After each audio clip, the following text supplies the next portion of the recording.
Eu quero fazer um acordo contigo nesta manhã. Eu vou falar sobre um assunto, quem não sabe, eu vou falar sobre um assunto polêmico, eu vou falar sobre política.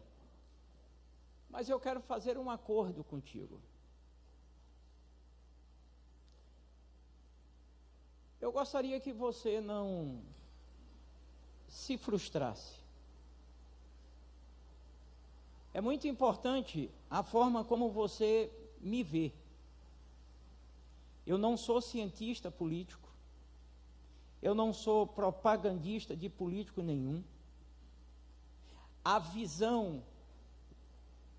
minha visão de mundo, de vida, de família, como eu ando, o meu óculos é a Bíblia. Eu sou pastor, o meu óculos é a Bíblia. Eu nunca fiz e não faria hoje, em hipótese alguma, de subir ao púlpito e me igualar àqueles que têm comportamento que eu condeno.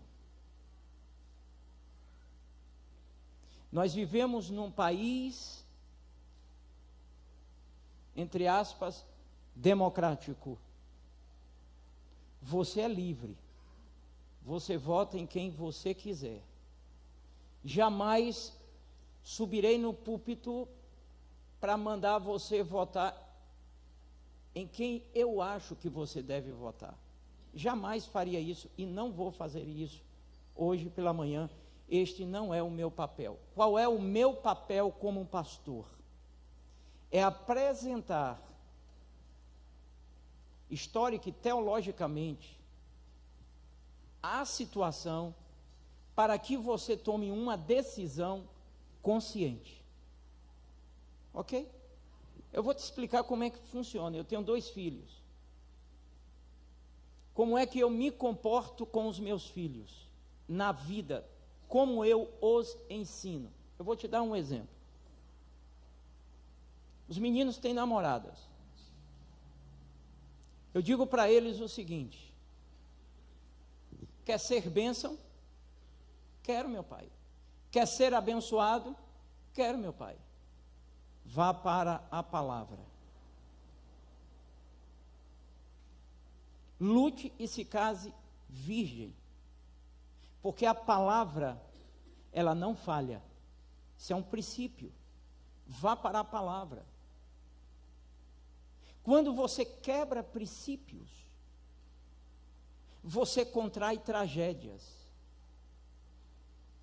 É assim que eu oriento os meus filhos. Ok, está ensinado. Eu não ando atrás dos meus filhos fiscalizando. Eles, agora, um de 18 e um de 21, eles são responsáveis pelos atos deles. E eles sabem que todo erro tem uma consequência. Os meus filhos sabem disso. Errou, vai ter consequência. O nível dessa consequência, eu não sei. A minha proposta nesta manhã é te orientar. A decisão que você vai tomar, eu não sei.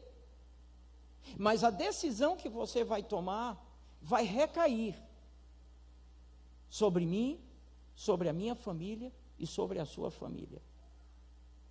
Em momento algum aqui farei menção a partidos ou a políticos. Ok? Em momento algum. Eu tentarei o máximo ser parcial, discreto, de forma que você faça a leitura, a sua leitura, a partir da palavra de Deus. Eu creio na palavra de Deus. Eu creio na palavra de Deus. E o texto que eu quero usar, ele é muito conhecido. Eu tinha colocado a leitura de um texto de Daniel para mostrar a vocês que o que o país, o Brasil, está vivendo hoje, isso é coisa antiga. Talvez eu até leia contigo, mas eu quero que você se lembre do Salmos 33, versículo 12. Feliz é a nação cujo Deus é o Senhor. Agora escute, se a Bíblia diz que feliz é a nação cujo Deus é o Senhor, eu entendo que é plenamente possível uma nação ter como Deus o nosso Deus, ou não?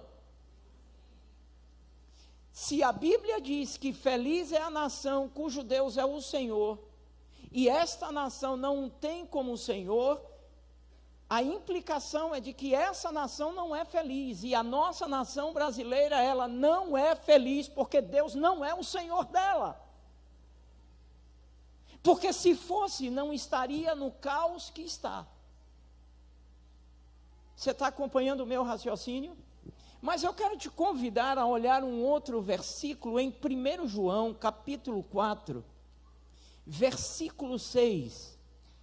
Olha o que diz o texto bíblico. Na minha versão diz assim: nós somos de Deus. Aquele que conhece a Deus nos entende. Diz assim a minha versão. Nós somos de Deus. Aquele que conhece a Deus nos entende. Aquele que não é de Deus não nos entende.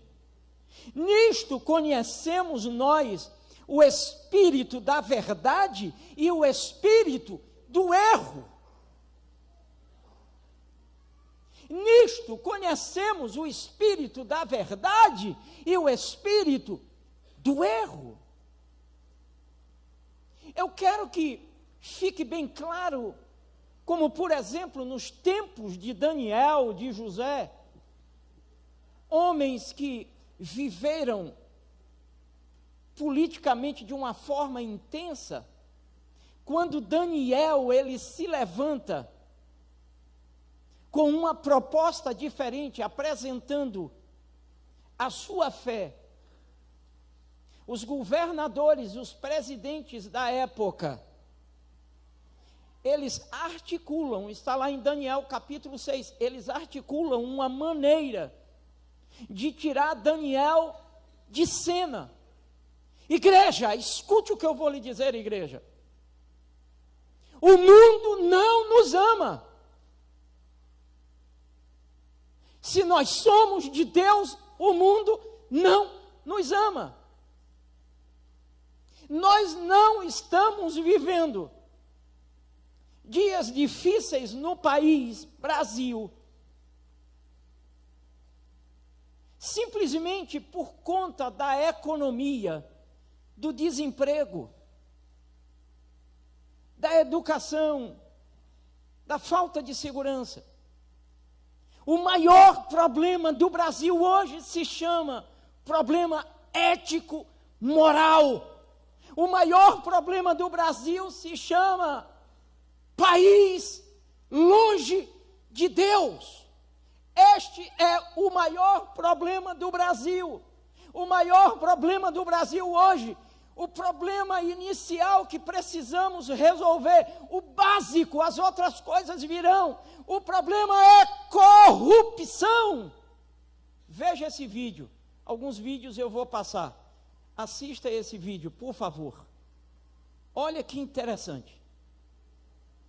Vê se dá para ver. Eu acho que vai dar para assistir. Está dando para ver aí? Dá para ver? Ok.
a integridade deste cidadão. Observe que ele descobre uma forma de burlar. Não é? Observe que ele pega um simples chocolate e degusta. Não é? Depois ele vai para a sala onde está o cofre. Ele não se contém porque ele não é íntegro. Já disse alguém que a integridade de um homem é provada quando ele está só. Observe que ele olha para um canto, olha para o outro e ele coloca a mão pelo papel e começa a roubar o dinheiro. Agora, observe que há uma manifestação de algo que também é muito perigoso aí, que é o quê? A ganância. Mas, queridos, é isso que eu quero chamar a atenção de vocês. Esse homem, ele se apodera de quê?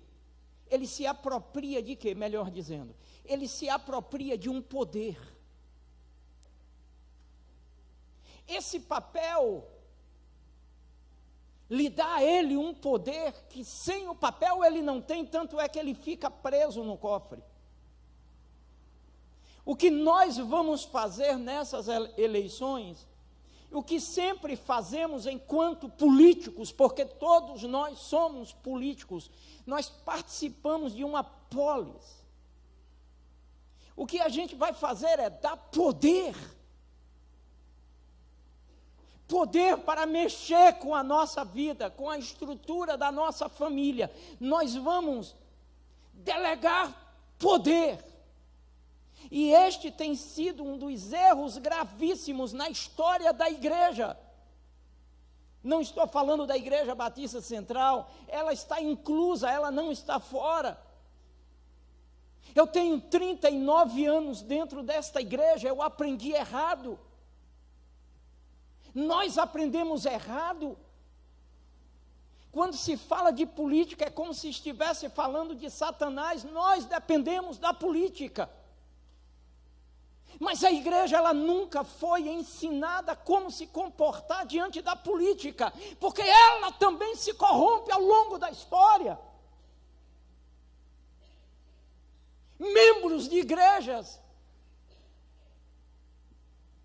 que vivem em conluio com políticos corruptos, membros de igrejas que dependem e defendem com a alma o seu candidato, ainda que ele esteja a serviço do diabo, quebrando todos os princípios da palavra. O desencanto geral em relação à política institucional é um fato inegável.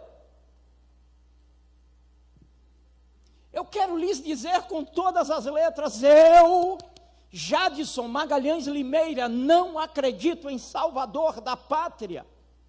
Eu não acredito na esquerda, na direita e nem no centrão. Não acredito. Mas eu preciso me posicionar pelo menos pior. Eu vou votar para botar alguém porque eu não quero que fulano de tal esteja lá. Essa é a minha posição. Não vem com essa conversa que fulano de tal é o salvador da pátria, porque não é. Ninguém, nenhum deles, nenhum dos candidatos faça um levantamento histórico. Mas existem coisas piores, irmãos. E nós precisamos acordar, porque o mundo não nos ama. E tem articulações, não são políticas, articulações ideológicas para acabar com a igreja. Por favor, acredite ou não. Talvez você não tenha acesso a algumas informações. Mas em 2011, foi investido em 2011, foi investido 3 milhões para fazer um kit gay, para ser lançado nas escolas. O então diretor ou secretário, eu não me lembro como se denominava, o ministro da Educação da época, segundo o presidente da LGBT, segundo a sua declaração em televisão, ele amarelou. O secretário, o ministro amarelou. Você acha que esse material foi queimado, foi danificado? Não! Esse material está guardado para ser injetado em nossas escolas. O que vejo é uma nação com representantes tanto de esquerda, quanto de direita, quanto do centro, que não passam segurança para a nação brasileira. Desse eu vou falar porque ele está no poder, um homem sem caráter, um idoso que não passa nenhum tipo de referência e lição para os nossos jovens, um homem que não tem vergonha na cara, um homem que se posicionou como um moleque no momento que deveria se posicionar como homem. Mas foi posto por quem?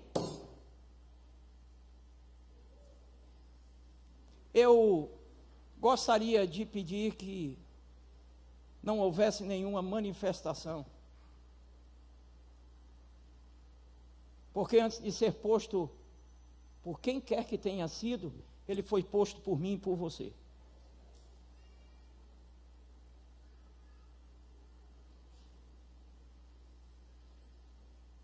É uma vergonha. Eu não sei como você avalia, mas é uma vergonha eu ter que escolher o presidente da minha nação, eu ter que escolher deputados e senadores pensando em uma lei nova, chamada de ficha limpa. Isso é uma vergonha. Isso é uma vergonha. Conta a história. Eu quero que você pense nessa história também. Os seus comandados em uma reunião, Hitler quer dar uma lição e quer mostrar aos seus comandados como é que a coisa funcionava. Hitler pega uma galinha, começa a fazer o seu discurso para convencer os seus liderados. E com a galinha debaixo do braço, viva, galinha viva, Hitler começa a tirar as penas da galinha. E a galinha esperneia, a galinha sangra, e ele vai tirando as penas da galinha e vai ministrando o que ele quer ministrar para os seus liderados. E ele vai tirando as penas. Num determinado momento, quando mais de 50% das penas são arrancadas da galinha, Hitler, com a galinha na mão, ele pede um punhado de milho. Solta a galinha e vai andando naquela sala enorme. E quando ele vai andando, ele vai jogando o milho e vai fazendo um caminho atrás dele. E ele diz: assim é um povo dominado, sem consciência. A gente mata e ele ainda vem atrás da gente. Por que é que o Nordeste é considerado a região desejada, querida pelos políticos? Porque nós somos considerados analfabetos. É assim que eles nos veem, irmãos, como idiotas, como galinhas que andam atrás de alguns grãos de milhos, ainda que tenham nos tirado tudo. E a gente não percebe que as penas foram extraídas, arrancadas.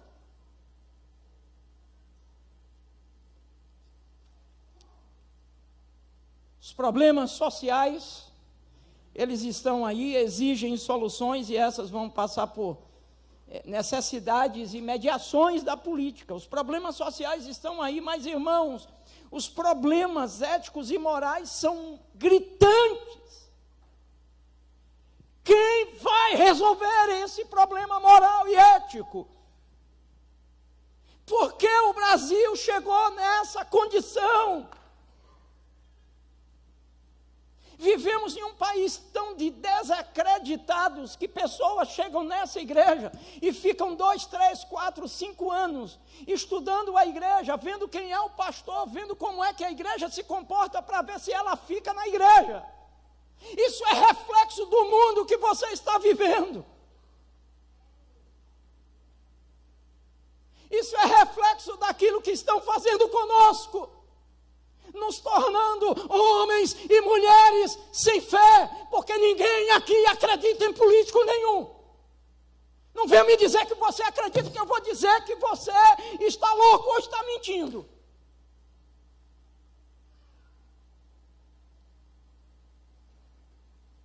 Não podemos ignorar que nossa adesão a uma política escrachada, paulatinamente, uma política descarada e disfarçada, vai nos levar ao caos.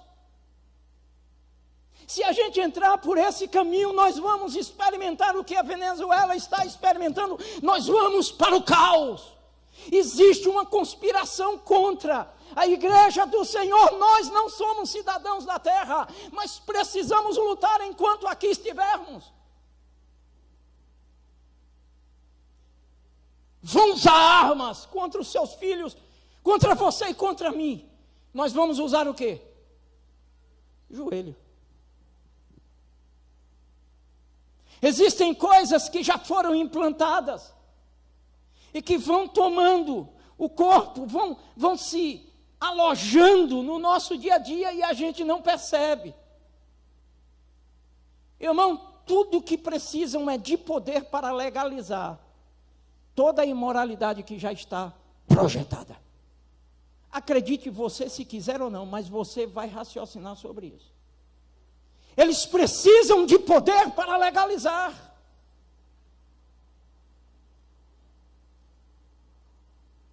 Exemplo. Eu nasci em 64. Papai e mamãe me criaram, de vez em quando, umas tacadinhas. Não morri, não sou um cara revoltado, não sou frustrado, não sou doente, estou vivo.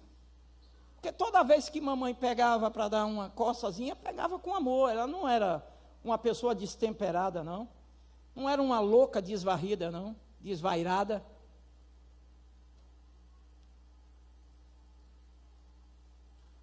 Você sabe que hoje, se você bater no seu filho, você tem problemas, porque o Estado quer intervir na criação da família. Estado tem que governar o Estado. Família, quem governa é pai e mãe.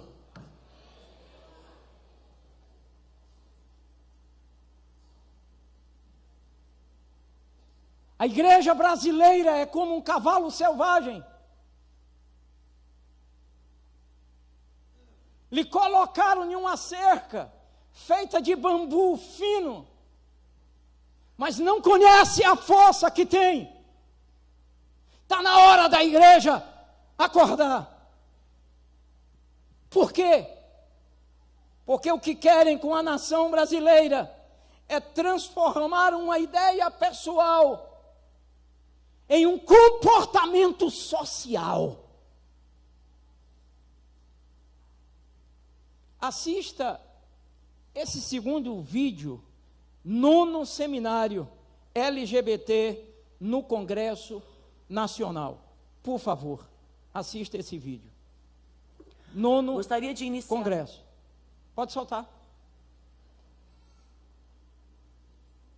Isso no Congresso, irmãos. É o 9º seminário LGBT. Gostaria de iniciar abordando um tema um tanto controverso, que é o da sexualidade infantil. As brincadeiras sexuais infantis também podem envolver os outros, meninos buscando conhecer os corpos de outros meninos e meninas buscando conhecer os próprios corpos e o de outras meninas e meninos. Então, quando meninos e meninas brincam, inclusive sexualmente em seus corpos, tá, com outros meninos e meninas, eles não estão sendo gays ou lésbicas quando fazem isso com pares do mesmo sexo. Não é disso que se trata. Que deixem as crianças brincarem em paz. Tá? Isso as tornará adolescentes e adultos mais inteligentes e potencialmente mais perspicazes no enfrentamento e na transformação do mundo que lhes deixamos como herança. Nós temos que lutar para que esse projeto chegue no chão da escola, porque é lá que ele tem que chegar mesmo. Trabalhar gênero e sexualidade não tem idade mínima. Na verdade, a gente está falando de questões que têm a ver com todas as faixas etárias. No ensino fundamental, a gente pode trabalhar de diferentes maneiras. Cada vez que alguém vai ao fundamento dessa cultura, que é a Bíblia, e toma a Bíblia ao pé da letra, a gente pode chamá-la de fundamentalista sem medo de ser feliz. Desde projetos fundamentalistas religiosos, esses desgraçados, eles têm um poder político de projeto que só está se consolidando. Mas eu sei que eu estou disposto a pegar em armas se preciso for. Se instalar uma teocracia no Brasil. Eu quero dizer ao Jean que estou aqui para te ajudar também na dessacralização do casamento, viu? Casamento civil igualitário vai dar muito trabalho, porque essa desgraça dessa palavra está eivada de sentimento cristão. Tem que passar pela religião. Tem que passar pela desconstrução dessa base judaico-teológica, dessa coisa que nós chamamos de teologia inclusiva, que tem que desconstruir todos esses valores mofados que nós aprendemos até aqui. Sem a desconstrução da cultura judaico-cristã, nesse sentido positivo, né? Talvez trazer uma nova, trazer um novo tipo de cristianismo, nós não vamos conseguir, Sim, porque esse povo é um povo completamente, eu não vou dizer cego, mas convencido de que o que isto aqui diz é verdade. E eles são convencidos disso em suas igrejas. E eles não largam a fé. Uma professora, eu ouvi falar em educação infantil, eu falei, meu Deus, é utópico, mas como seria bom. Uma professora de educação infantil, você pensa que ela larga a Bíblia dela na cabeceira da cama? Ou um professor de 2º grau larga a fé dele no quarto, na hora antes dele ir para a escola? Não, vai junto com ele, porque a fé o constitui. A fé, a profissão de fé é algo que nos constitui. Pessoal, eu quero chamar a atenção, porque isso é um projeto ideológico, isso não faz parte da política. Mas a política vai ser um instrumento para implantar a ideologia, que é o sistema de vida para os nossos filhos, para a igreja do Senhor. Quando ele diz que o Brasil não pode ser um país teocrático, ele está dizendo, o Brasil não pode ter Deus como Senhor da nação. Se necessário for, eu vou pegar em armas para matar essas pestes. O que eu quero que você entenda é que a análise tem que ser feita a partir de 2 pontos. Quem apoia essa ideologia? A gente tem que descobrir, irmãos. Porque tem gente de direita que apoia essa desgraça. O Brasil, as igrejas estão preocupadas só na figura presidenciável, mas a gente precisa se preocupar quem vai estar lá no Senado e como deputado federal e estadual. Nós precisamos saber quem vamos colocar, irmãos, porque há conchavos. Paga-se caro com o nosso dinheiro para se aprovar projetos. E eu vou lhe dizer, por mais desgraçado que seja o indivíduo, adúltero, cachaceiro, por mais miserável que seja, mas se ele ainda preserva um pouquinho de princípios, de família, e um pouquinho só de temor a Deus, eu prefiro votar nesse miserável, para não permitir que o pior esteja no lugar dele. É isso que a igreja precisa acordar, porque vai sobrar para nós, vai sobrar para os nossos filhos, e quando tornar legal, nós não podemos fazer nada, irmãos. Lei é para ser cumprida. Existem projetos engavetados para que cultos não sejam mais permitidos, cultos em público. Cultos devem acontecer de portas fechadas. A igreja não sabe disso. Por favor, não se desgaste comigo, não se preocupe comigo, querendo depois do culto vir argumentar e vir falar. Não venha, por favor, não venha. A fé, ela não é chamada só para lutar contra o mundo injusto, mas ela é também chamada para se opor ao mundo absurdo. Eu vou dar um exemplo a vocês. Sexta-feira, 22 horas.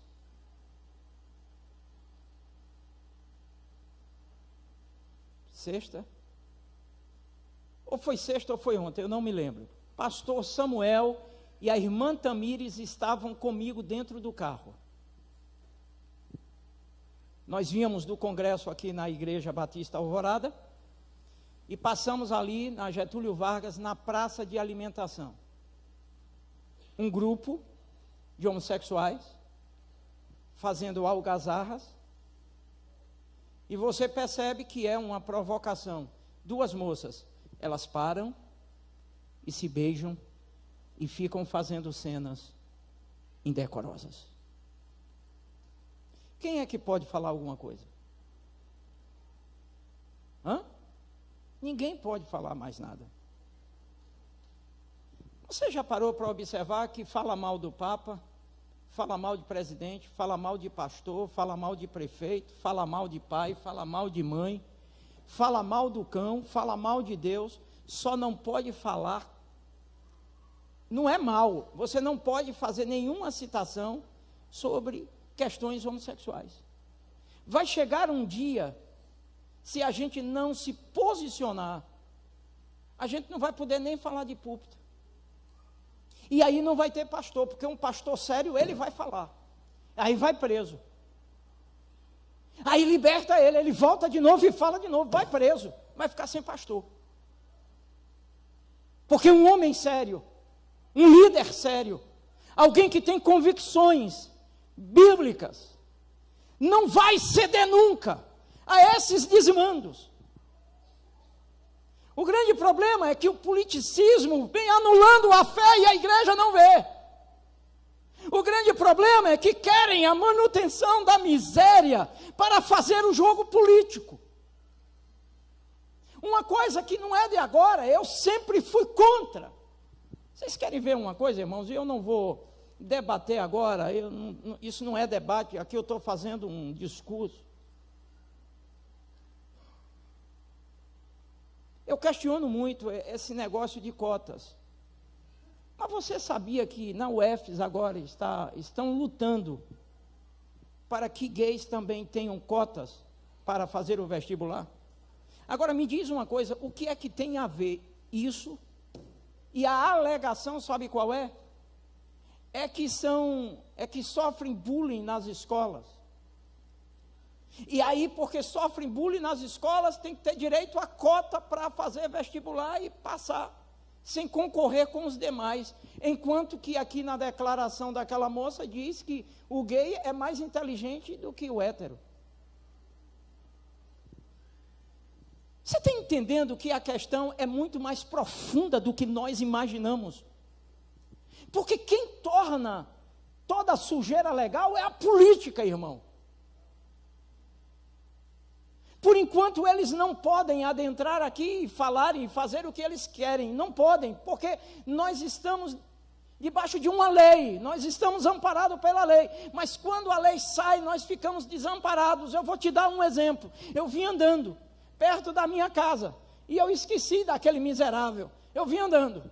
Quando eu vou passando, irmão, um bicho desse tamanho assim, eu vou passando, pensando na vida, pensando no domingo de hoje de manhã, meu Deus, me dê sabedoria, meu Deus, me ajude para enfrentar aqueles irmãos, meu Pai, me dê sabedoria. Aí eu vou pensando, eu estou voando, eu estava voando. Meu irmão, eu tomei um susto.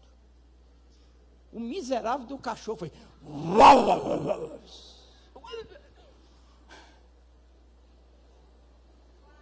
Eu parei, me deu vontade de pegar o cachorro. Mas eu disse para ele, vai miserável. Agora escute o que eu quero dizer com essa ilustração. Você sabe quem impediu dele me pegar? A grade. Só tem uma coisa que pode impedi-los de fazer o que eles querem. É a lei. Você pensou que eu ia dizer que era Deus? Irmão, Deus já fez a parte dele. Me deu cérebro. Me deu capacidade de pensar. Deus não vai tomar a decisão que eu e você precisamos tomar. Irmão, em nome de Jesus, acaba com essa ideia de que crente não pode se envolver com política. Vai estudar, leia, procure saber quem é quem na história. No mínimo, comece a descobrir quem é ficha limpa, quem é ficha suja. Eu fico impressionado como é que, agora eu vou citar porque ele é candidato a senador, mas eu fico impressionado como é que aquele cidadão, ele está em primeiro lugar, o senhor Aécio Neves.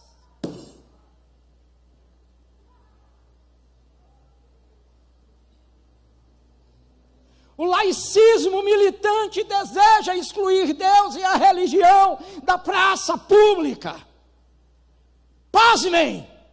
Os pastores foram orar aqui na Câmara de Vereadores. Oraram lá no escritório do presidente da Câmara. Quando foram para a plenária, ou para o plenário,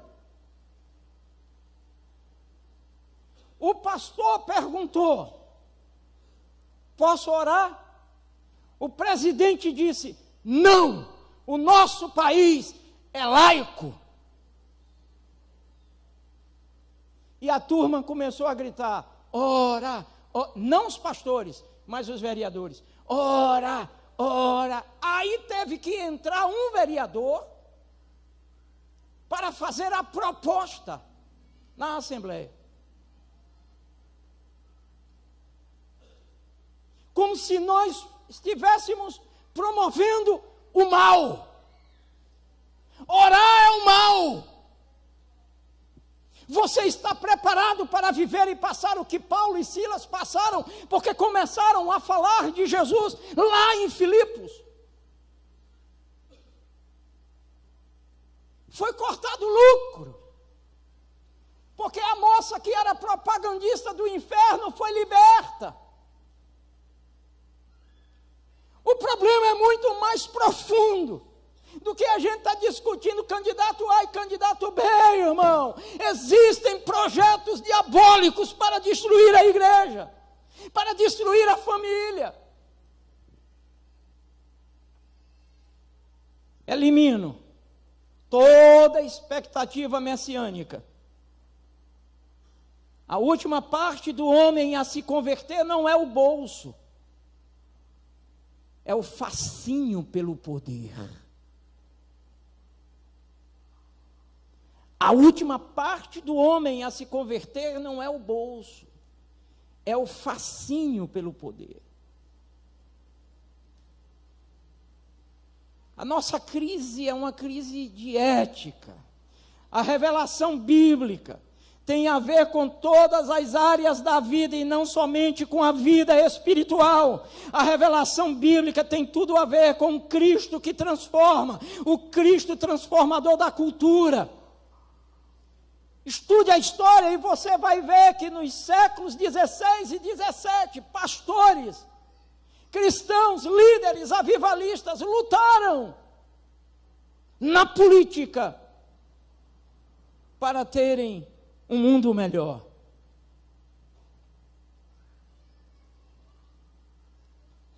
Eles acreditavam que o Evangelho era um agente transformador de uma reconstrução social e política. Eles sentiam-se responsáveis pelo seu mundo e por uma reforma contínua. Nós entramos no nosso quadrado. Ficamos dentro do nosso lugarzinho aqui, enquanto não mexe com a gente, está tudo bem. Eu quero ver quando começar a mexer com você, com a sua família. Você vai fazer o quê? Pegar armas e sair matando gente? Irmãos, as estruturas e não só as pessoas são corruptas.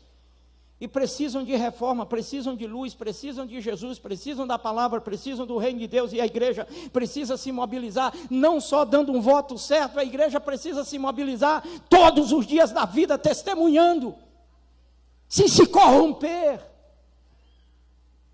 Eu disse sempre nesses 22 anos de ministério, a igreja não precisa de político, o político precisa da igreja.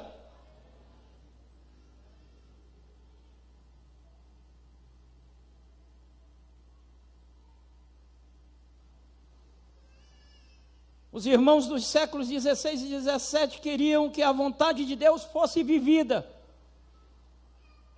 em cada aspecto da sua existência. Como é que isso se perdeu? Por que isso se perdeu? Como é que nós conseguimos chegar a um descalabro desse? Você está entendendo a seriedade do negócio? Em que nível nós chegamos? Mais 2 vídeos, por favor. Solta aí, pastora, 2 vídeos. Quando esse vídeo e outros vídeos dela foram postados, um bocado de gente mandando suas mensagens, tentando descaracterizá-la, chamando de louca, de doida, que não existe nada disso. Agora ouça, de alguém que tem autoridade e conhecimento do que está falando. Tem dezenas de teorias sobre isso. Quantas identidades de gênero tem no Brasil, aproximadamente? Então, os pais achavam que era só gay, lésbica, travesti, homossexual, bissexual. Mas eles fizeram um congresso recentemente, depois estiveram lá no Congresso Nacional, e disseram que no Brasil estão catalogadas 70 identidades de gênero. Consegue entender isso? 70. Hoje, se você for abrir um perfil no Facebook americano, lá já tem 56 identidades para você escolher. No Brasil, são 70 identidades catalogadas. E são as identidades mais estranhas possíveis, que a gente não consegue entender todas elas. E detalhe, as crianças estão conhecendo as 70. Aí os professores, os educadores em sala de aula estão dizendo o seguinte: você não é menino, escolhe uma das 70. Consegue entender a confusão? Consegue entender que os meninos e adolescentes estão confusos e por conta disso estão se suicidando?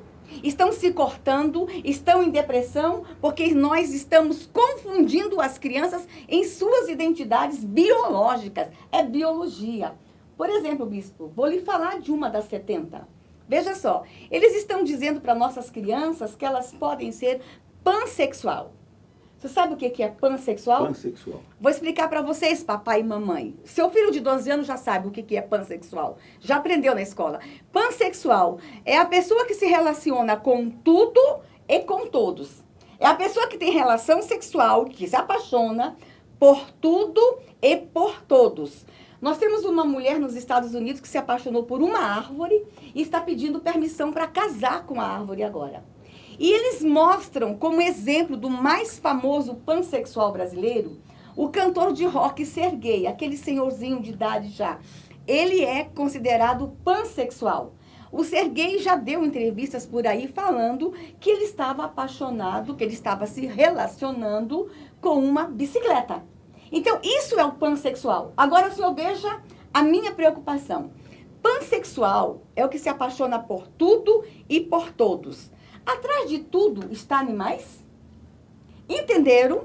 Será que eles vão usar alguns termos, vão trocar alguns termos para dizer que o sexo com animais é identidade de gênero?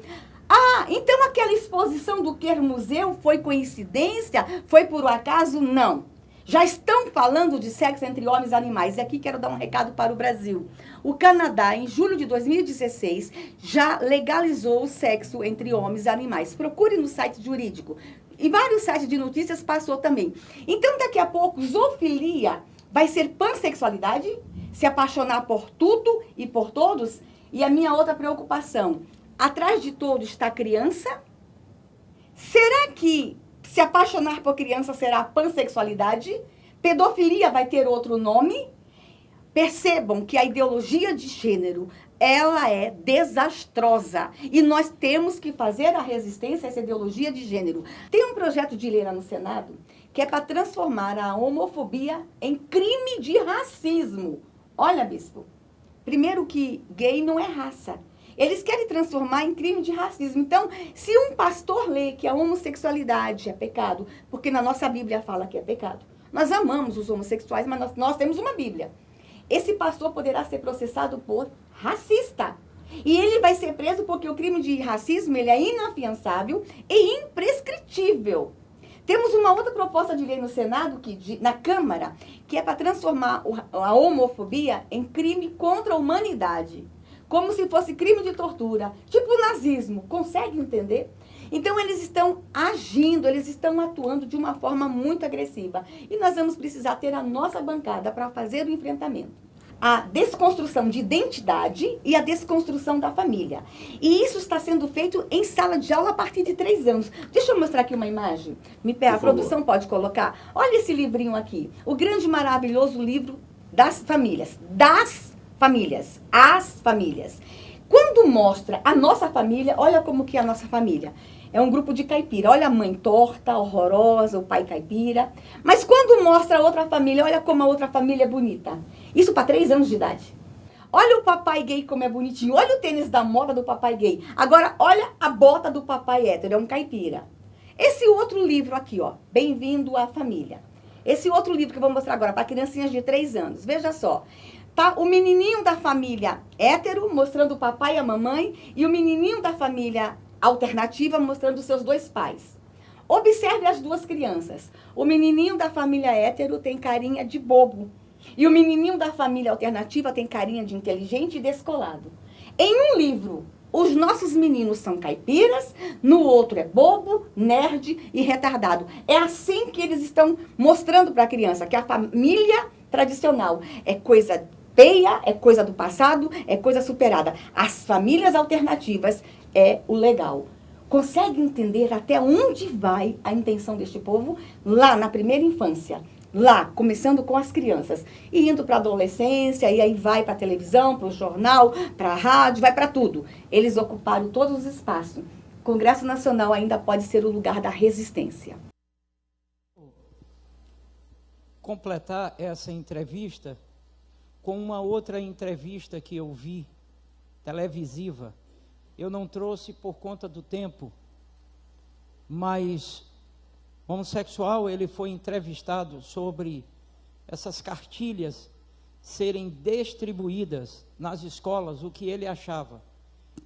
E ele dizia que não concordava, porque isso faria um mal terrível. Agora, observe, o que é posto aqui só pode ser visto com um olhar crítico. Veja o que foi pontuado por ela. No desenho, é tipicamente uma família ali de... eu vou usar a expressão que a gente conhece bem do Nordeste, de matuto, de gente ignorante, de gente tapada. Mas, queridos, eu quero chamar uma atenção para a igreja, que isso sempre me incomodou. E eu, particularmente, eu tenho uma aversão à forma como esses programas assistencialistas foram implantados no Brasil. Sabe por quê, irmãos? Porque não é só você manter, alguém tem que manter, não é você só manter os eleitores dos partidos. E uma das coisas que eu mais fico indignado é o fato dos políticos dizerem que tem que manter esse negócio, porque senão não vai ganhar. Deixa eu te explicar qual é o raciocínio. O raciocínio é simples. Você tira a dignidade do ser humano.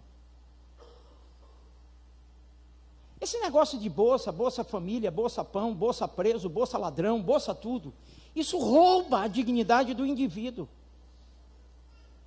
Por trás tem um quê de maravilha. Ah, porque não é o senhor que não tem um pão para comer. Meu irmão, isso resolveria de uma forma simples. Porque a ideia não é libertar, é escravizar. Porque se você tira isso de mim, eu não vou mais votar em você. Porque esse é um país que funciona assim. Eu tenho 2 filhos. Eu vou te dar um exemplo. O Lula é empresário no setor de transportes. Eu chego para o Lula, eu tenho 2 filhos, eu chego para o Lula e digo, ô Lula, é o Lula daqui, irmã.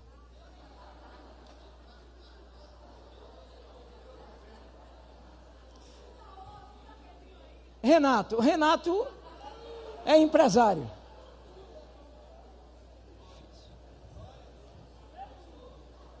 Renato é empresário. Eu chego para Renato e digo, Renato, vai ser o Lula mesmo. Eu chego para Lula e digo, ô Lula, eu estou precisando, meu filho, de emprego para o meu filho, eu sou o pai, me arruma um emprego aí. Aí Lula diz para mim o seguinte, pastor, emprego não tem não, mas deixa comigo, que eu vou mensalmente, peça ao seu filho para vir aqui, que eu dou uma ajuda de custo a ele, para ele não ter problemas durante o mês. Eu vou dar para ele, pastor, uma ajuda de custo aí, ele é o que? Ele é estudante, é. Pronto, eu vou dar R$600 a ele por mês. Eu que sou pai, não quero isso para o meu filho. Eu não quero isso para o meu filho. Aí eu digo, obrigado Lula, eu vou ver o que é que eu faço, eu vou procurar Renato. Aí Renato chega e diz para mim, pastor, eu não tenho agora vaga para empregá-lo, infelizmente eu não posso. Mas Renato não me faz proposta nenhuma. Eu é que faço uma proposta a Renato como pai. Eu digo, Renato, porque se eu continuar com Lula, eu vou ficar devedor de Lula para o resto da vida. Aí eu chego para Renato e digo, ô Renato, você pode empregar meu filho, eu pago, você não precisa dizer nada a ele, eu quero pagar para o meu filho aprender, pelo menos alguma coisa na vida. Renato diz, tudo bem pastor, aí é plenamente possível. Meu irmão, se esse projeto social, ele existisse com esse foco, de dizer, você vai receber um salário mínimo, mas na cidade que você mora, você vai prestar serviço a uma escola pública, você vai prestar serviço à prefeitura, você vai prestar serviço em um hospital, você vai varrer um chão de hospital, você estaria dando dignidade. Se o Brasil tem dinheiro para dar cesta básica, se o Brasil tem dinheiro para dar um salário mínimo a quem não trabalha, o Brasil teria dinheiro dinheiro para acabar com esse desmando desgraçado roubando a consciência e a dignidade do nosso povo.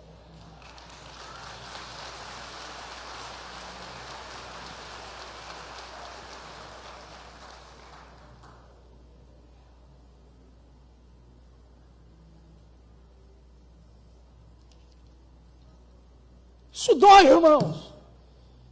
Nós não precisamos de grãos de milho, de miséria. Nós precisamos de dignidade. E o Brasil não entende isso e tem gente que defende isso. Ah, porque não é o Senhor. Eu não preciso de miséria. Se chegasse em um nível desse, eu ia lavar carro, eu ia vender fruta, eu ia fazer qualquer coisa, mas eu não preciso de esmolas, porque Deus me deu capacidade para trabalhar. Mas tem crente que defende isso com todas as garras. Que entendimento é esse, irmão? Deus me libertou em Cristo Jesus para que eu seja livre. Crente vivendo preso. Eu vou te contar uma história que ninguém me contou, não, eu vivi. Há 2 anos e meio atrás. Chega uma pessoa na minha casa para trabalhar. Ela pergunta, como é que o senhor paga? Eu disse para ela, eu pago um salário mínimo, carteira assinada e todos os encargos sociais pagos. Tenho tudo documentado. Se você tiver dúvida, vai lá em casa amanhã, eu vou te mostrar tudo. É social, tudo pago. Tudo pago. Só que ela me disse, eu quero um emprego, mas eu não quero carteira assinada. Eu disse, estou fora. Ela disse, por quê? Porque eu não trabalho assim, a gente tem que ser justo. E segundo, hoje você não assina a carteira, amanhã você me bota na justiça do trabalho e eu não tenho cara de pau para estar enfrentando nada que seja fruto do meu erro.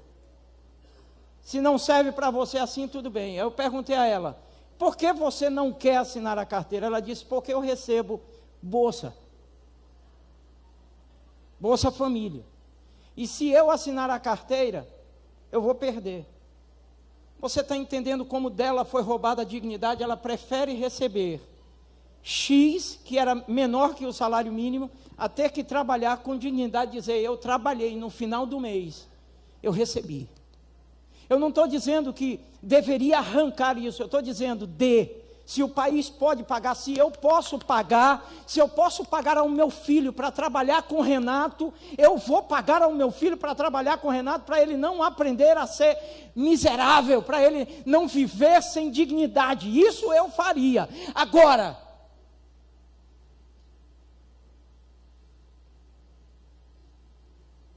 escute só, 2 anos e meio. Escute só, 2 anos e meio. Carteira assinada, ela aceitou, tudo pago. E até hoje ela recebe o Bolsa Família. Você percebe de onde vem a corrupção? Isso precisa ser mantido. Vocês viram o que aconteceu aqui recentemente, passou em um telejornal, sobre gente rica, ganhando uma pensão, uma mulher morando nos Estados Unidos, e ela disse, eu estou roubando? Roubando estão aqueles corruptos. Assim que foi dito. Será que dá para entender o que está acontecendo com a nação brasileira? Será que não seria mais digno o governo, seja ele quem fosse, ou seja ele quem for daqui para frente, dizer assim, a gente só vai pagar Bolsa Família quem estiver trabalhando. Pronto, recebe lá. Não tem emprego, mas recebe. Você está recebendo sem trabalhar. Quem é que está pagando? Quem é que está pagando? Os deputados? Presidente de república que está... Quem está pagando somos nós, irmãos. Essa idiotice, quem está pagando somos nós. Sabe para quê? Você liga para um trabalhador, Você procura hoje um trabalhador no Brasil para trabalhar na roça e ninguém quer. Por quê? Porque ele está recebendo. Sem fazer nada, ele vai dar duro no sol. Você procura hoje um profissional na área de pedreiro, não quer. Por quê? Porque ele está recebendo. Que dignidade há nisso? Que moral há nisso? Que benefício nós temos com isso, irmãos? Deixa eu adiantar. Aonde está o grande problema? E aqui eu quero tomar uma fala do teólogo, filósofo, pastor Jonas Madureira. Ele faz uma abordagem muito interessante sobre cosmovisão. Cosmomundo. Visão de mundo. E eu gosto dessa abordagem que ele faz. E na sua abordagem ele vai dizer que todo ser humano tem uma cosmovisão, tem uma visão de mundo. E essa visão de mundo não se adquire da noite para o dia. Isso é uma construção. É por isso que estão querendo atacar as crianças, porque o que querem deixar de legado é uma geração adoecida. Porque a questão não está só no campo sexual, a questão está em todas as áreas da vida. Porque eles querem começar pela educação e pelas famílias. Por quê? Porque destruindo a família, a nação será destruída. Não haverá nação forte com famílias fracassadas. Por que tanta rebeldia nos nossos dias? Porque os pais estão ausentes. E na ausência dos pais, o Estado vai tomar conta. E quem é o Estado? Os políticos que estão lá. Querem criar os nossos filhos, querem promover, querem deixar um legado de pecado, de desgraça para a geração dos nossos filhos e não vão deixar. Qual é a nossa responsabilidade diante disso tudo? O desafio é como a gente vai conduzir, como aprender em toda a sua complexidade a conexão entre a atividade reflexiva, a ideologia e as estruturas políticas que nós estamos enfrentando nos nossos dias. Porque o que nós temos é um conflito de cosmovisão. É uma visão de mundo cristã e uma visão de mundo materialista. São antitéticos, irmãos. São incompatíveis. Nós temos duas visões aí em conflito. Como cristãos, nós não estamos livres da política. Mas essa visão de mundo marxista,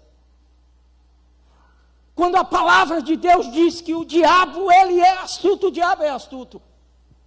A estrutura marxista não vem mais com armas. O que existe hoje é um marxismo cultural. E a base do marxismo é destrua a família. São ideias, não são mais armas. Tentando destruir o que tem estrutura. O pior é que muita coisa já se alastrou, já está na igreja, já está na arte, já está na música, já está na política. Eu não sei se a gente vai conseguir, mas nós precisamos lutar, resistir contra estes desmandos. Estão concentradas na figura presidencial. A nação está concentrada na figura presidencial. Mas a gente precisa também saber o deputado federal e estadual que a gente vai botar lá. Porque podem falar mal do quanto vocês quiserem da bancada evangélica. Só não está pior porque ela está lá. Fale mal quanto você quiser. Eles podem até ter feito conchavos financeiros. Podem até ter cometido, só não está pior porque eles estão lá. E se a gente tirá-los, vai piorar. Porque vai entrar como lei, vai ter que passar, e quando passar, a gente não tem mais o que fazer. O que é que eu penso sobre tudo isso? Eu penso que nunca é tarde para reagir. Eu penso que nunca é tarde para reagir. Eu não sou cientista político, eu não sou especialista nessa área, mas eu acompanho. Chegou uma época que eu acompanhei tanto esse problema todo do petrolão. Chegou uma época que eu gastava tempo assistindo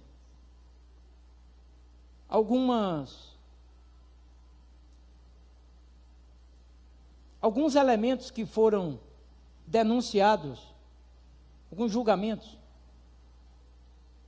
que eu percebi que eu estava ficando raivoso. Chegou uma época recente que eu lia e assistia diversos tipos de jornais para acompanhar. E aquilo estava me adoecendo por ver tanta descaração e safadeza. De vez em quando eu ligo a televisão e vejo. A Globo não é brincadeira. Ali não dá ponto sem nó, não. Qual o país que você deseja? Aquilo tem uma...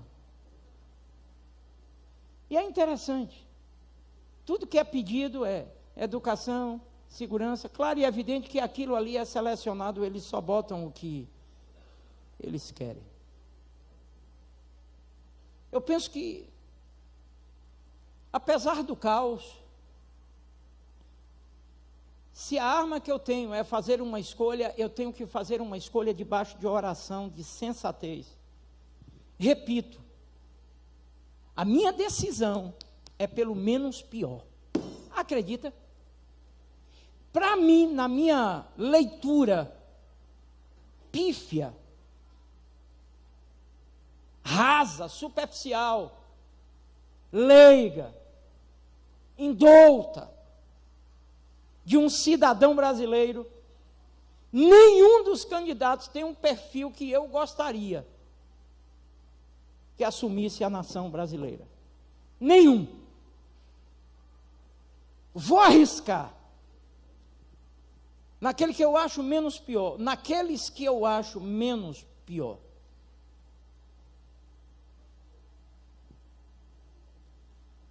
Eu acho que, se é essa arma que eu tenho, eu vou reagir.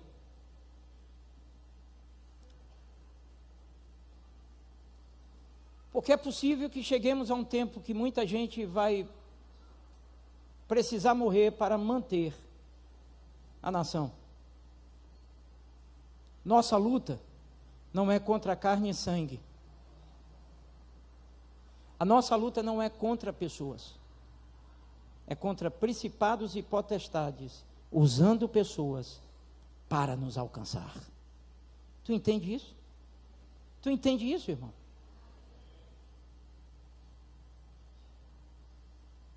Pessoas que têm ideologias injetadas pelo inferno. Pessoas que são instrumentos. Eu sempre penso, eu me converti, eu aceitei Jesus, eu quero ser o melhor crente na face da terra. Posso não ser, mas eu luto para ser o homem crente, fiel a Deus, fiel aos princípios, íntegro. Eu luto para isso. Por quê? Porque eu decidi isso. Agora, acredite, tem gente que é filho do diabo e luta para ser filho do diabo, ferrenho, fiel ao diabo, e faz todo tipo de atrocidade. Se o diabo usa a gente, pessoas também são usadas por Deus. E eu quero que Deus me use. Vamos acordar. Vamos interromper o que querem fazer contra nós, contra nossos filhos e contra as nossas famílias. Não vamos dar lugar a chegarmos um momento para chorar pelo leite derramado. Nós vamos botar o pé agora e dizer: chega. A nação brasileira precisa saber que nessa nação tem igreja que se posiciona por causa dos princípios. Não é por causa de político, não, é por causa dos princípios. Nós não queremos absolutamente nada que fira os princípios. Por favor, irmãos. Essa é a minha maior preocupação hoje. E eu vou te dizer, viu? Pense em um país rico. Eita, país rico. Menino, os tombos é tudo de milhões. É tudo de milhões. Os caras só levam de carreta milhões. É 50 milhões em um apartamento. Imagine se num apartamento tinha 50 milhões, seu Gilvan. E o resto está onde? Nós estamos fritos. Quero encerrar dizendo: não adianta orar para Deus livrar a igreja. Tem outro vídeo? Passe aí, por favor. Eu vou encerrar, passe aí outro vídeo. É interessante esse vídeo, não vai passar ele todo não, né? É do Ivan, é? Ah, é o outro, eu esqueci, passe aí, por favor. Oi pessoal, a Aliança Nacional LGBT propôs uma plataforma para os direitos da população LGBT no Brasil e eu quero assumir publicamente o meu compromisso com esses itens. Eu me comprometo a apoiar um marco legal que puna aos crimes de ódio contra a população LGBT. Eu me comprometo com o direito de todas as famílias. Eu apoio o Estatuto da Diversidade Sexual proposto pela Ordem dos Advogados do Brasil. Eu me comprometo com um conjunto de projetos que garantam a cidadania da população LGBT. Eu me comprometo a apoiar a aprovação de projetos de lei que conferem às travestis, mulheres trans, homens trans e pessoas não binárias o direito à identidade de gênero. Eu me comprometo com uma política nacional de equipamentos de referência e casas de apoio para prevenir a violência contra a população LGBT. Eu me comprometo com o fortalecimento do Conselho Nacional LGBT e da Coordenadoria LGBT. Para mim é central que a escola brasileira eduque para a diversidade. Eu me comprometo com a atualização da Política Nacional LGBT. Eu me comprometo com a elaboração de um orçamento com um recorte LGBT. Eu me comprometo com o zelo ao Estado laico, para que cada brasileiro e brasileira possa ter a religião que quiser. Eu me comprometo a seguir indo nas marchas, passeatas, seminários, aprendendo para poder contribuir com a população LGBT. Eu me comprometo em ser parceira da Aliança Nacional LGBT, de todo o movimento LGBT, para nós construirmos um Brasil que respeite a diversidade. Gostou desse conteúdo? Então nos ajuda. Compartilha nas tuas redes. E se tu quiser receber, também pode pedir por esse WhatsApp aqui. Escute o que eu vou lhe dizer. Me passaram um vídeo de um bispo católico pedindo socorro, porque passaram um vídeo para ele de uma passeata onde carregavam imagens da Igreja Católica, quebravam e faziam chacota. Pasmem, um outro vídeo foi passado em uma passeata dessa, com um cidadão vestido roupa vermelha, capa preta, caracterizando o diabo e dizendo: Jesus é gay, Jesus é gay, Jesus é gay.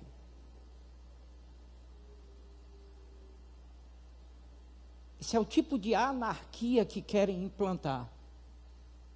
Ela se compromete em implantar o laicismo no Brasil, que o Brasil vai ser um país laico. O Brasil já é um país laico. Ela não tem que se comprometer com isso. O Brasil já é um país laico. Mas você vê, queridos, isso é apenas a ponta do iceberg. São questões morais, éticas, são questões de princípios. Eu repito, nós somos brasileiros e vivemos em uma pátria democrática. Não existe Ninguém mais democrático do que Deus, Criador de todas as coisas. Você acha que Daniela Mercury, a cantora, não é? Quando ela desafiou Deus naquele palanque, você acha que se Deus quisesse não fulminaria aquela mulher ali? Vem Deus, eu sou gay e aí é da sua conta e tal. Você acha que Deus não fulmina? Fulminaria, irmãos. Tanto é que eu não concordo com os vídeos que foram postados por 2 deputados evangélicos. A igreja não precisa defender Deus. A igreja precisa viver Deus, porque quem defende a igreja é Deus. Bobagem. O que Deus está dizendo é: você é livre, filha. Você pode ser o que você quiser. A igreja, ela não pode ser contra isso. As pessoas, elas têm o direito dado por Deus de serem quem elas quiserem ser. A igreja não pode interferir nisso. Agora, o que a gente não pode admitir, e o que eu não aceito, é que lá de fora queiram injetar na igreja o que os princípios da igreja não permitem. Viva a sua vida lá, que eu vou viver a minha aqui. Pronto. Eu respeito todos. Eu não tenho problema de conviver com ninguém. Agora, me respeite também. O que querem fazer é roubar, é arrancar a nossa identidade. O povo de Deus tem uma identidade, é dada nada mais, nada menos que pelo próprio Deus. Mas isso aí é só a ponta de um iceberg. Isso é o que é posto. E aqui cabe. Aqui eu vou fazer uma menção. Parabenizo pela coragem dela, porque ela sabe que está em um país, pelo menos teoricamente cristão, e ela declina claramente o que ela vai fazer em relação a um grupo que o país não concorda com as práticas. Aí ela merece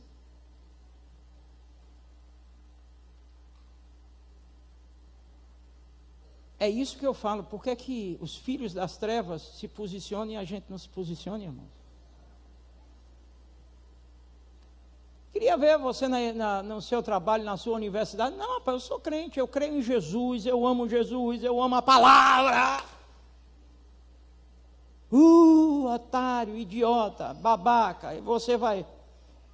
Irmãos, falar em rejeição, falar em discriminação, não existe um povo mais discriminado do que o povo evangélico no mundo. Não existe. Nós somos discriminados até para conseguir emprego. Tem empresa que, quando sabe que você é crente, não lhe aceita, porque sabe que você não vai se submeter aos desmandos da empresa. Não. É crente, não queremos. Não existe uma classe mais discriminada do que os cristãos. Tem outro vídeo, é? O Ivan Maia? Esse vídeo, eu não vou passar ele todo porque demora, eu quero concluir, mas eu quero só que você ouça um pedacinho desse vídeo. Eu não conheço esse cidadão, ele posta diversos vídeos, mas ele traz algumas estatísticas que são importantes, você pode verificar, não é, no pai Google, né, de um bocado de gente aí, que o Google agora é... Passa aí, filha, por favor. Se nós somarmos a população do Uruguai, da Nova Zelândia e da Irlanda, não alcançaremos o número de analfabetos que temos só no Brasil. No total, são 50 milhões de brasileiros analfabetos ou semiletrados. Triste, não é? Se nós reuníssemos todas essas pessoas e formássemos um país que se chamaria Analfabetolândia, esse país seria o 28º mais populoso do mundo, mais populoso até que a Argentina. Tente imaginar isso. E não se engane, daqueles que leem no Brasil, quase ninguém lê de verdade. Um número assustador de 30% dos brasileiros afirmam nunca ter adquirido um único livro em toda a vida. Nem os nossos professores. E o que dizer dos professores hoje em dia, não? Você vê o quanto se paga para um professor, não é difícil de imaginar a situação. Os nossos professores, de acordo com o Ibope, leem muito pouco. Quando questionados sobre o título do último livro lido, metade simplesmente respondeu nenhum. E 22% citaram apenas a Bíblia. Tenta imaginar como é que pessoas assim podem estar capacitadas para uma função tão importante. Mas não dá para imaginar diferente com aquilo que se paga. Afinal de contas, o presidiário ganha mais do que o professor. Fora da escola, a pobreza é um estado de espírito contagiante em cada aspecto da forma como povo, organizamos a nossa vida. Mais de 35 milhões de brasileiros não possuem acesso sequer ao abastecimento de água tratada. É como se houvesse um Canadá inteiro sem uma mísera torneira jorrando água dentro de casa. É o caos. Você consegue imaginar isso? Mas o povo está preocupado com isso? Não, a maioria nem sequer sabe disso. Quase 100 milhões de brasileiros, mais do que uma Alemanha, não têm acesso à coleta de esgoto. Outros 17 milhões, uma Holanda, sem acesso à coleta de lixo. E ainda mais de 4 milhões, uma Nova Zelândia, sem um único banheiro dentro de casa. A culpa por toda essa mazela é difícil de apontar num vídeo curto como esse, né? Mas há um bom indicativo para a origem do problema. Nossa capacidade de depositar tanta esperança e dinheiro na classe política. Quase metade do que ganhamos vai parar no bolso desses hipócritas, desses ladrões, dessa corja, desse bando que existe hoje. Segundo um estudo internacional feito, publicado no ano passado, o Estado brasileiro é literalmente o pior do mundo. Nós temos o judiciário mais caro do Ocidente, o sistema de saúde público mais ineficiente do planeta e o segundo congresso mais oneroso que se tem notícia no mundo. Não bastasse isso, somos também o país que oferece o menor retorno de impostos ao cidadão. Ou seja, o cidadão comum paga uma miríade de impostos e não recebe nada em troca. Nós não apenas entregamos muito do nosso dinheiro na mão de figuras, verdadeiros bandidos, figuras deploráveis. Nós também não recebemos quase nada por isso. Ou melhor, recebemos muita papelada e muita dificuldade, porque esse país é o país onde vale a regra. Se dá para complicar, para que simplificar? O Brasil é atualmente a economia mais fechada do G20, o 10º país mais complexo do mundo para fazer negócios, o líder no ranking global de encargos trabalhistas e de burocracia fiscal e o 5º menos competitivo do planeta. No ranking da educação mundial, no último estudo, há 2 anos, nós ficamos em 239º lugar. Em outras palavras, nós abraçamos os que prometem e condenamos os que produzem. O resultado é inevitável. Subdesenvolvimento crônico. Nós somos bons nisso, em sermos subdesenvolvidos. É uma tristeza, mas é a única coisa que dá para nós falarmos. No meio de tudo isso, você pode me perguntar, Ivan, na sua opinião, qual a solução? Olha, eu acho bastante simples, embora ela não vai ser alcançada com muita facilidade, porque exige uma mudança de atitude mental. Eu vou falar para você de acordo com o que eu vejo. Um homem brasileiro de 56 anos, empresário há 20 anos aqui, que paga os meus impostos, pai e avô, marido, cidadão responsável. Eu convivo dentro das empresas, eu vou te falar a minha opinião. Primeiro, deixarmos de ser um povo alienado. Esse por si só é o passo mais simples e ao mesmo tempo o passo mais difícil.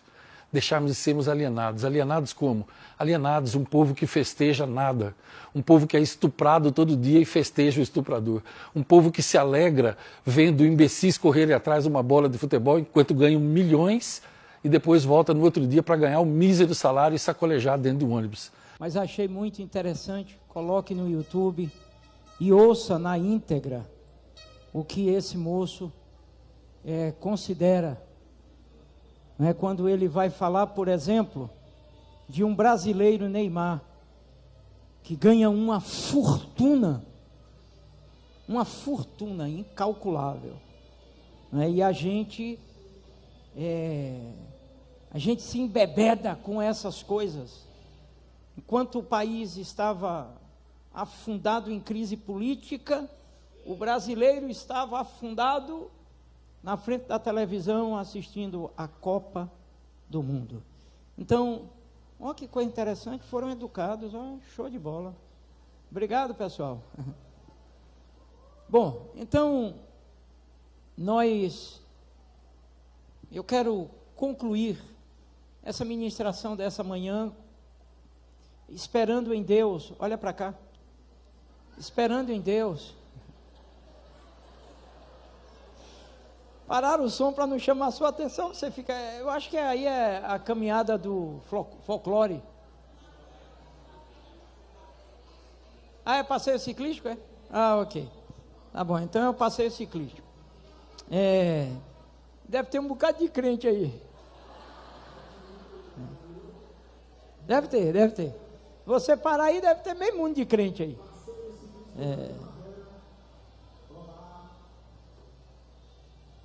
Nós esperamos, eu espero sinceramente como pastor, não ter gerado nenhuma decepção em você, até porque eu penso que vou pregar sobre isso hoje à noite. Espero que a sua expectativa não tenha sido frustrada, porque eu sempre penso que é mais fácil ser escravo do que ser livre.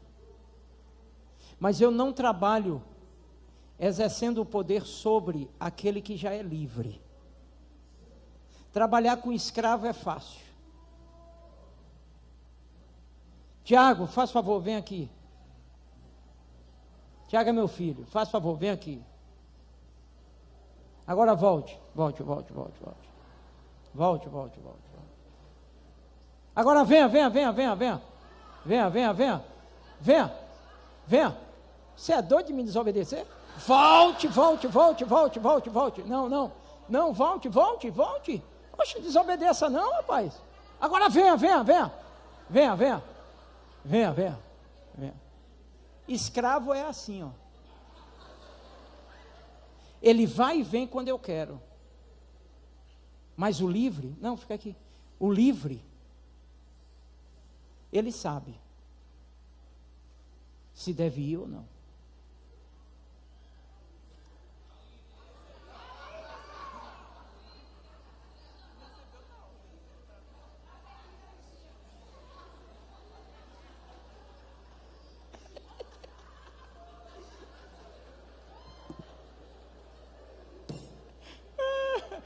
Eu nem terminei aqui, rapaz, vocês já entraram? Ah, foi pastor, então fica aí que eu vou terminar. Entre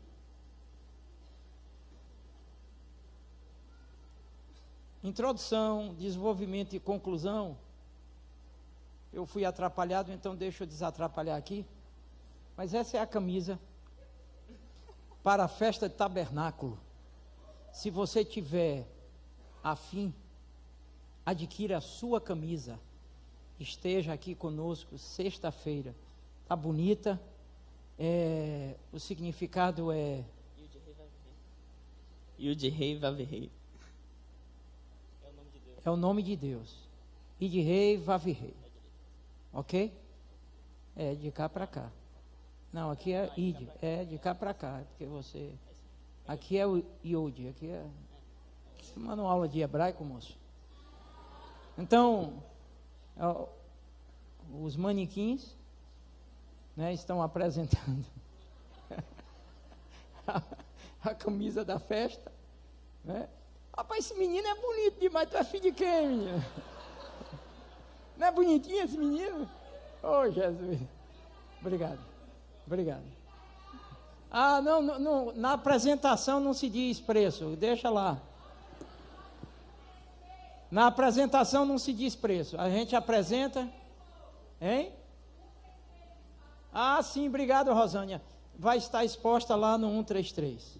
Eu quero terminar dizendo o seguinte: eu recebi isso, achei interessante. Não adianta orar para Deus livrar e guardar a igreja se a gente votar em pessoas que são contra a igreja. Não adianta orar pela expansão do reino se a gente vai colocar no governo, se a gente vai colocar na presidência, no Senado, gente que vai obstruir a expansão do reino.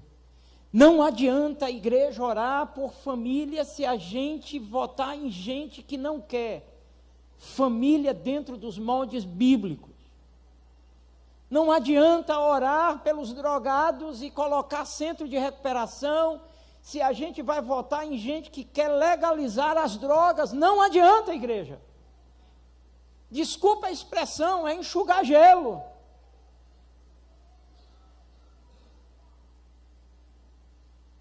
Se a gente não fizer a coisa certa, não adianta orar. Definitivamente termino. Mateus capítulo 10, versículo 37, faço aqui uma analogia. Quem ama o pai ou a mãe mais do que a mim não é digno de mim. E quem ama o filho ou a filha mais do que a mim não é digno de mim. Quem ama qualquer ideologia humana mais do que ao Senhor não é do reino de Deus. Que Ele nos abençoe. Vamos orar.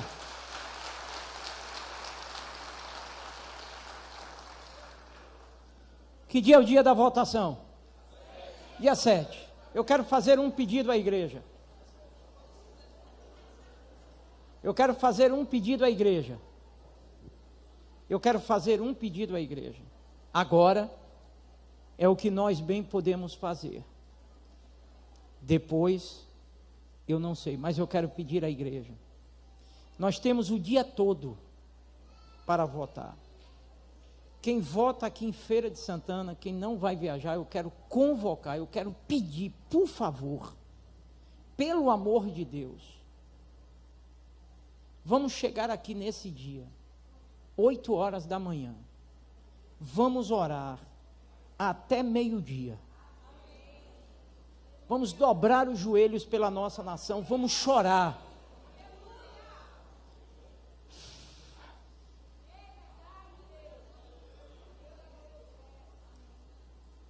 O Brasil é um país abençoado.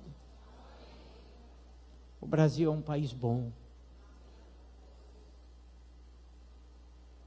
E para estragá-lo,